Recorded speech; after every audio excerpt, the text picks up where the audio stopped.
මම එල්ලලා තියෙන්නේ නිකන් හුලන් නැති ටියුබ් එකක්. බලමු මගේ විම් පම්ප් එකෙන් කොහොමද හුලන් ගහන්න පුළුවන්ද බැරිද කියලා. බලමු. මේ තියෙන්නේ සාමාන්‍ය බයිසිකල් පම්පයක්. බයිසිකල් වලට හුලන් ගහන්න. මේ තියෙන්නේ ඒකේ හුලන් නැති ටියුබ් එකක්. මගේ මෙකැනිසම් එක.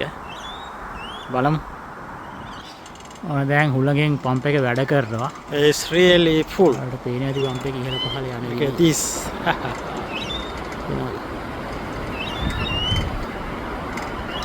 ඒත් එක්කම බලන්න අර ටියුබ් එක පිම්බෙන ආකාරය. අද නම් හොඳට හුලඟ තියෙන දවසක් 30 කිලෝමීටර් 20ක් වගේ. It's really full. එනනේ ටියුබ් එක රවුම් වෙන ආකාරය.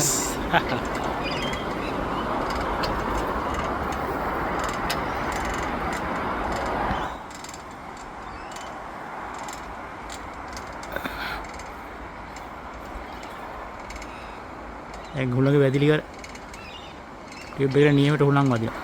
දැන් ඔයගොල්ලන්ට පේනවා ඇති මේක හුලඟට වැඩ කරන්නේ කොහොමද කියලා. සෝරඩි පේනවනේ අර. දැන් හුලඟ අඩු වුණා.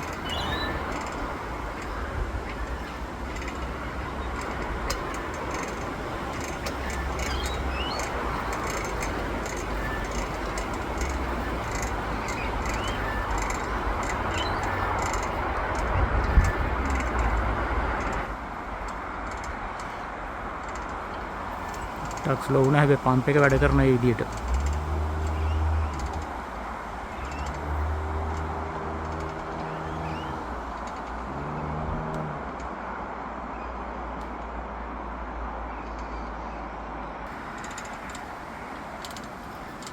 වෙනවනේ.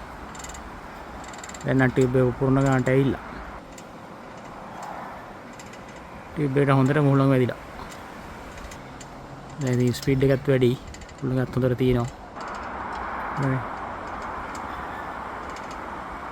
ටියුබ් එක පුරන ගන්නට හුලං වැදිලා දැන්. පම්ප් එක වැඩ කරන නියමෙට. ඔයගොල්ලෝ try කරන්න මේ ලංකාවේ අපේ රටේ හුලඟෙන් මේ වගේ ජලය පම්ප් කරන්න පුළුවන් ලේසියෙන්ම. මම මේකේ මෙකැනිසම් එක කලින් වීඩියෝ දාලා තිනවා.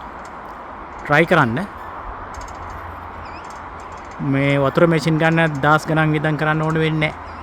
මේක හදාගත්තා නම් රෑ දවල් දෙකේ හුලඟ තියෙනවා නම් අනිවාර්යෙන් ඔන්ලාක වතුර වදිනවා. තෙල් උඩියකුත් නැහැ, වියදමක් නැහැ. මේක හදාගන්න පොඩි වියදමක් කියයි.